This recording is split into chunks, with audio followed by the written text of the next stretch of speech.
Redding makes his 4th start since returning to the Mets rotation. We talked a little bit about him in the opening. He has been outstanding, but his season record is 2-4 with a 5.7 ERA. He's 36-55 lifetime. His last 3 starts, we talked 18 1/3, only 5 runs given up. And against the Marlins in his career, 13 games started, 5 up, 5 down, but 13 home runs in 66 2/3 innings. 2-2 to Conklin, and he chases a high fastball, and Redding has fanned the first man to face him. 1 out. And he takes the walk, and he's aboard with 1 out. Interesting choice. The helmet he used to have. On the inside corner, strike 3 call. First base, and so they got Johnson now back at third. Shallow center field, first chance for Beltran. And Carlos makes it look easy.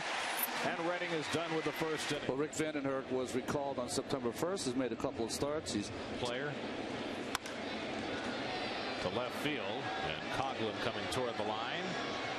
And right as he gets to the sidewall, he gets there, he flips, and he has the ball in his glove.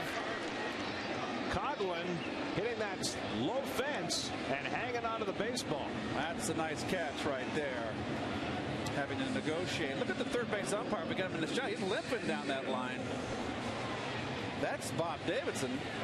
But what a catch. What you have to remember is before this season, he only had 1 game in the minor leagues in the outfield. Mr. Coghlan was an infielder. And this is another thing that. But Coghlan with a fine play for the first out. Castillo drops one down. Vandenherk with the bare hand play. And he got him for the second. I was going to ask you, Keith. Yes. Veteran player, first game back. Is he nervous? Strike 3 called. His right is down looking. Yes, you'll be nervous your first at bat. Absolutely. We see a lot more hitters to ball 4 there today. Bullpen session today. And John, ball 4. Back-to-back walks issued by Redding, just modeling their organization after Minnesota. Slowly hit. Hernandez will have to hurry. Castillo with the turn, and they get the double play. Nicely done. 6-4-3. Didn't run well. Didn't get out of the box. Got tied up with the fastball up and in, I believe. Nice turn.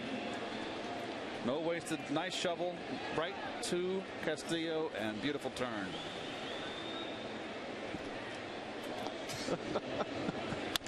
Down to third, and Wright playing in is there to grab it, and so Redding able to survive back-to-back walks to start. Went out of the lineup to have one of his best years. He strikes out in his first match. Popped up on the left side, and Ramirez taking charge for the second out. So 5 up and 5 down for Vandenherk. Just keep winning.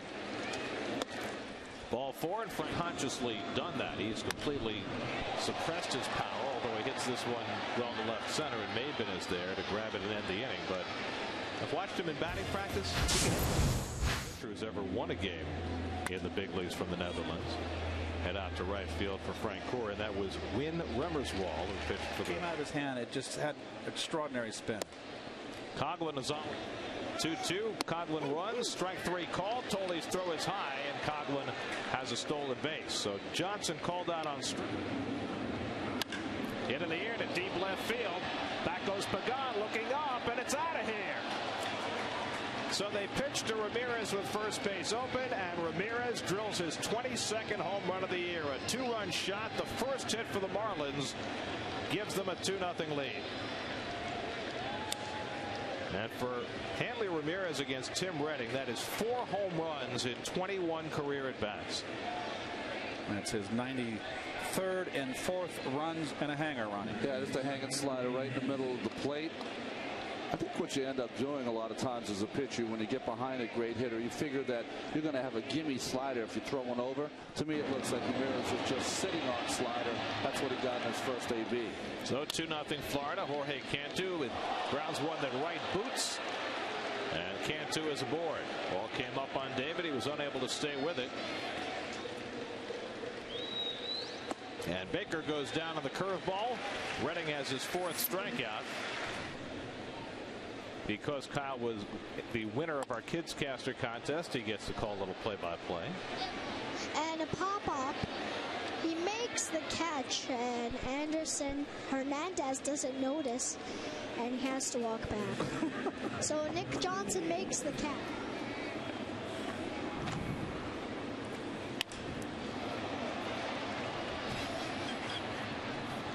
gets the second out as Coghlan makes the grab. Now, I understand to get here you had to write an essay about your favorite Mets player. Yeah.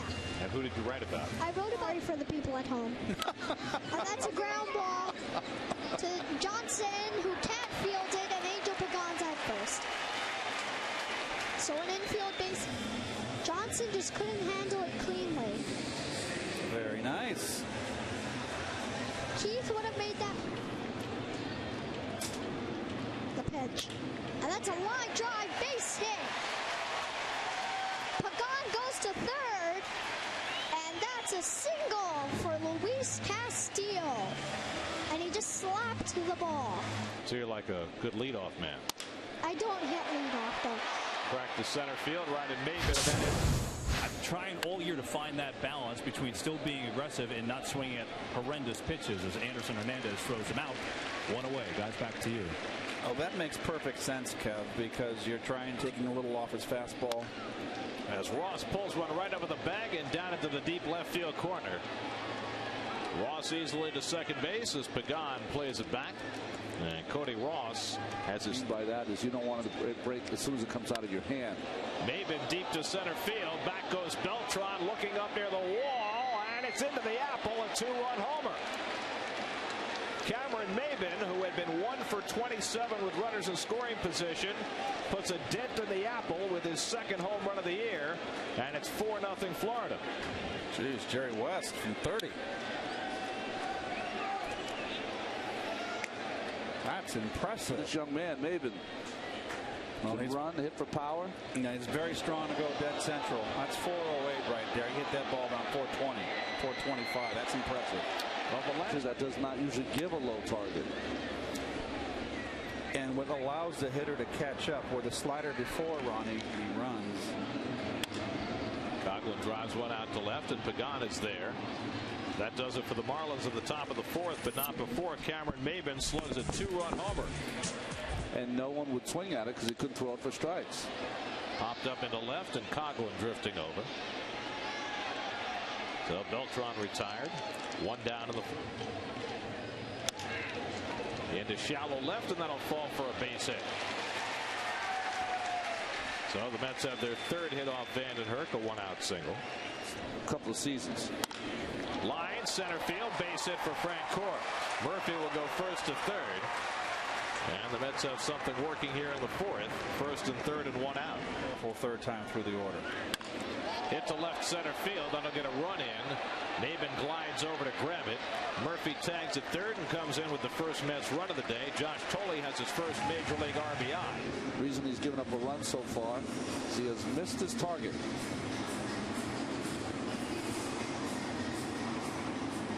And it could be a great gift for a pitcher. But if they have never been given that leeway, how do they develop it? They don't develop it, and it's too late to develop it now. As we see the manager going out with the trainer, Freddie Gonzalez, something might be wrong with Mr. Vandenherk. Vandenherk, remember, began his year on the disabled list because of elbow issues. Did not begin his season until June. To stay in the game, at least. There he is. Yeah. Grab the side. Well, that's the injury of this decade, isn't it? The oblique injury. All those core exercises that I used to forego. Marlins are without Jeremy Hermida right now. Hermida's got an oblique problem that's keeping him out of this series. Well, you know what you were doing, right? Yeah. You're not going to get tackled. You're not going to have 280-pound linemen. That's freezing, wasn't it? Oh, and Hernandez down on strikes, so Vandenherk bounces back from whatever was ailing him. And there aren't many Deadpool hitters anymore, Keith. Like Dave Kingman's and Johnson drives it to the gap in right center, and that'll go all the way to the wall. Nick doesn't run very well, and he is going to just cruise to second base. So no threat of a triple there with a faster runner. He apparently tweaked his side in that last inning. Ramirez lines one right at Beltran, who plays it perfectly for the first down. Hit sharply, but right at Castillo. So Redding giving up some shots in this inning. Castillo gets in front of it, and Redding able to survive the leadoff double halfway through it. 2-2 to Sullivan, fisted to the left side, and Cantu grabs it one away. Well, we're running out of time to talk, and Chris Carlin's going to cut into our time further. He's standing by with it. Sounds like a night. Yes. Pagan drives one to deep right center field. Back in the gap, Ross and Maben near the wall. Maben can't get it. Pagan racing for third. Ross having trouble picking it up. Pagan will be held at third base by Razor Shines. As Uggla fires home and the crowd boos, they thought Pagan had you can't run yourself out of the inning here. This ball had a lot of hang time and no one getting to it. Well, he might have been safe, but with 3 runs down, you can't take this chance. And this is everything you can get into it for Pagan. The deepest part of the ballpark. 2 more. Hit toward the middle. Uggla on the backhand can only knock it down. Pagan scores. Castillo safe at first.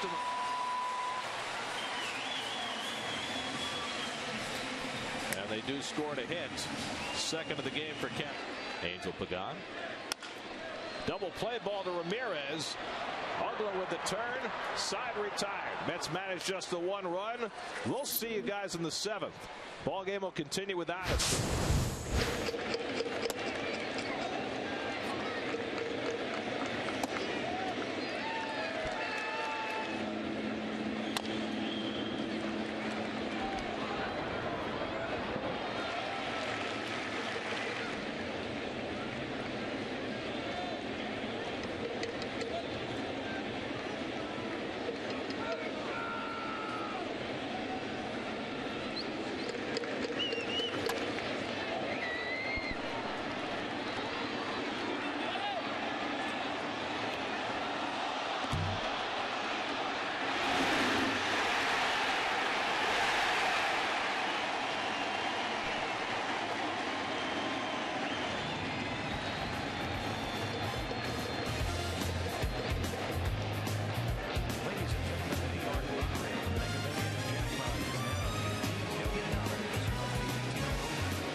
The right field.